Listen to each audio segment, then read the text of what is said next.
The structure query language is all about databases.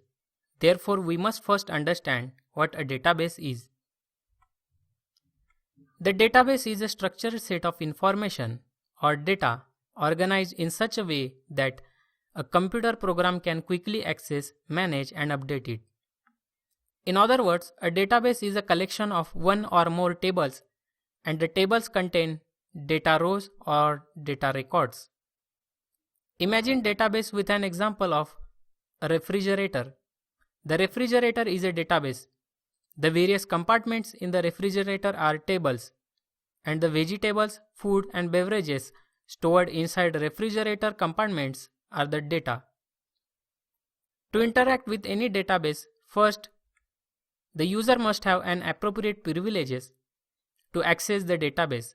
Secondly, the user must select the database before executing any SQL statement.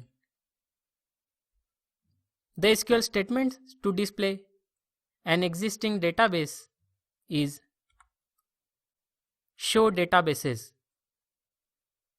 The SQL statement will return all the existing databases in our database management software.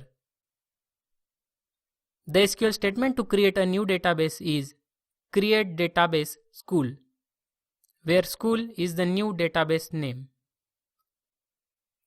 To use a database, the SQL statement is again very simple. Use school, where school is an existing database name. And the SQL statement to delete a database is drop database school, where school is an existing database name. Now let's learn with some practical examples. Here I have logged in my MySQL database server using my root username and password. Let's display all the existing databases using the SQL statement show databases. By default, MySQL database server creates a couple of system databases which stores all the users' information like username, password, privileges, and so on, and other database related settings. Now let's create a new database named school. We will store students' information in this database.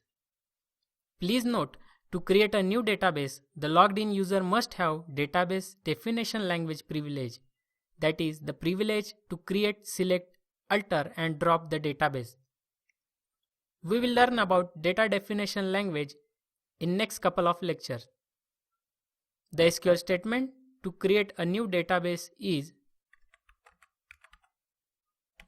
create database school. Here school is the name of our new database. Hit enter and you will get query OK one row affected message, that is, the new database has been created.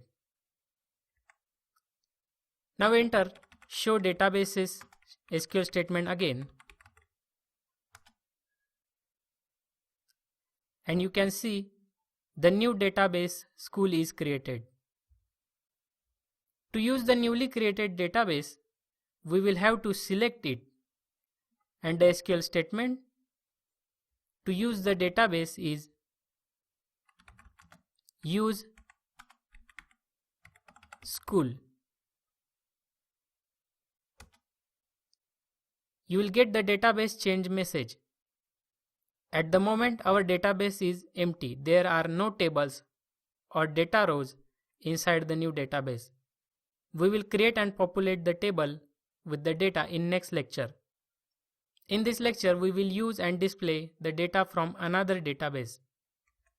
Type use MySQL to use MySQL's default database.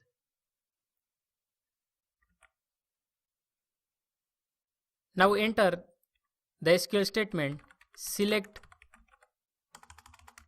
user from user.